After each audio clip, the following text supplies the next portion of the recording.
Started straight, curved right. Now, she did that on purpose. But we're going to talk about, for those of you at home who are slicing the golf ball, maybe another way to think about how to fix it. And you might not have seen this one yourself. So plenty of slice videos out there.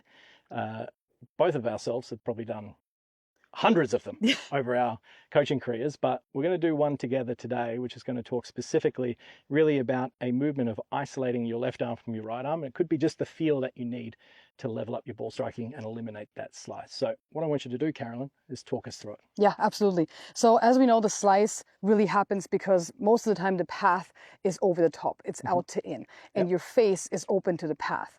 So let's just, for numbers' sake, say your path is going, a -10. We don't have to be specific here, but just to show you the math. Let's show us that. So demonstrate that. So swing to the top, the path, and show us a direction where the club is going to be moving from outside slowly down and then across and down in that direction. So that's going to, if your club face is open, put like a real cut spin on the ball. Right. And our bodies are very good at compensating. Unfortunately and fortunately, it depends, because when your body swings left, it's kind of like a chicken or the egg. The body's like, oh, I know where the target is. Your brain knows where you want to go, and it naturally will start holding the face off a little bit more. And that creates that difference between face and path, will create the spin to the right, that slice where you feel like, oh, I just can't get that right spin off the ball. And there's nothing more annoying than that. Oh yeah, big time. So what can players do if they are slicing the golf ball all the time? So essentially what we need to do is we need to get the path more neutral. We need the path straightened out. So we need to go from something that looks more like this out to in to left. When I have the ball right here, it's not teed up right now, but you'll actually, oh, thank you, Garrett. When you have your ball teed up, I want you to kind of look at where the club head is right before impact.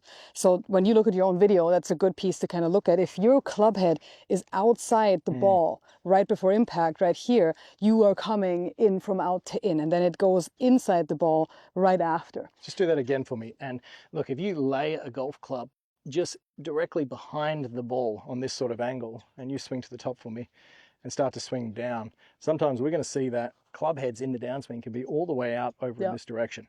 Now, the professional golfer, the ones that have control over their ball flight, would tend to have the golf club head well inside that. So using that as a reference is going to give you a better understanding of club path. Yes. Especially if you film it from the down the line. Absolutely.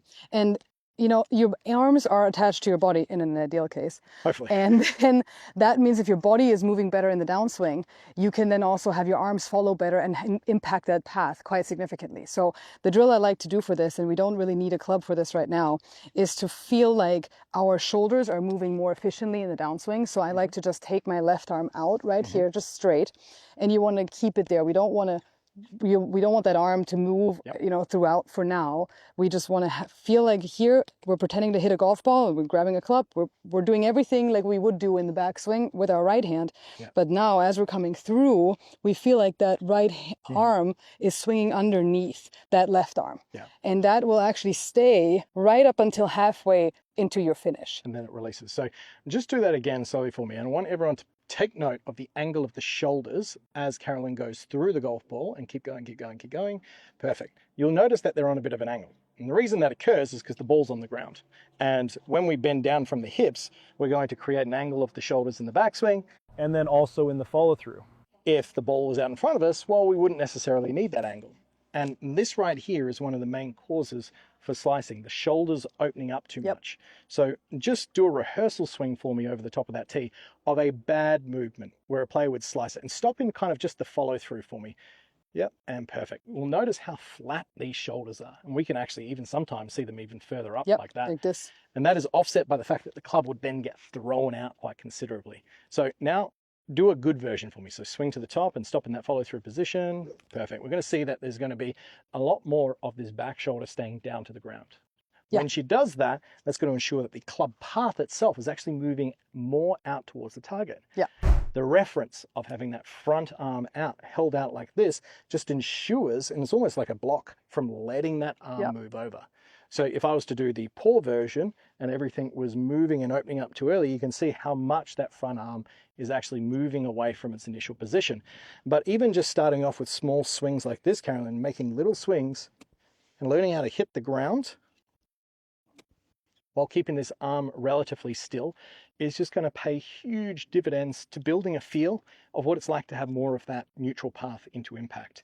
What's your way of getting players to then turn that into a golf shot? Well, first of all, I like to take it back to the hallway a little bit. You know me, I like a good motion pattern exercise. So whatever Carrie just did here, you can do this against the wall without a club first, and then really feel like those fingers are staying at that wall, because there you're really going to see that difference. So before you take it to the golf course, I recommend you actually do it inside, or do it where you have some resistance here, so you feel like exactly that arm's staying. Perfect. Once you have that feeling, you take it to the golf course, and then you actually take it, obviously into hitting a golf ball. And when you do this, and we just talked about the finish, I think especially from a player perspective, if you want to, everybody wants to play well on the course, and I love to translate things that we do here on the range onto the course. It's all fair and well if we can do this well here, but can we do it well out there? So going back to the finish reference we just talked about, feeling like that finish is higher versus so low over here. This is huge. So, because that is something that most players can feel much more than your shoulder plane. It's very hard when you're on the course to feel your shoulder plane, but what isn't so hard is feeling your hands and where that club exits in relation to your body and to your shoulders. So when you look at me down the line, I would now, when I'm on the course, start thinking, okay, I want those hands and those clubs to exit more to noon almost. And this is exaggerated. I will preface this, it's exaggerated. That's your feel.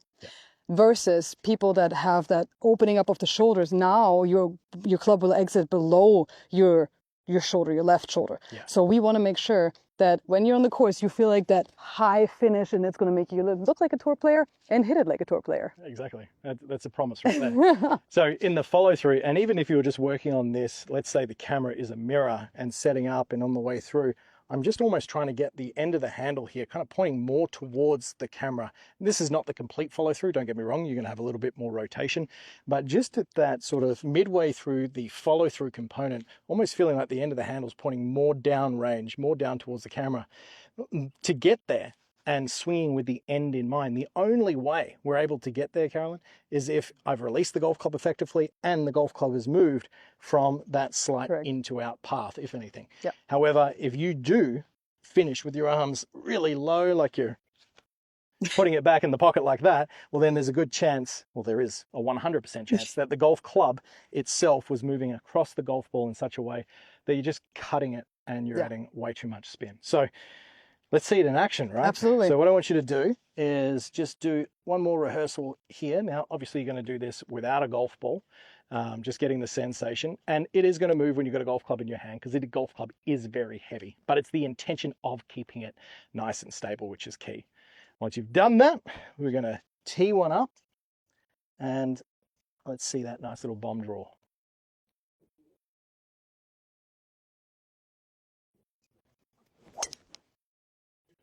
Perfect.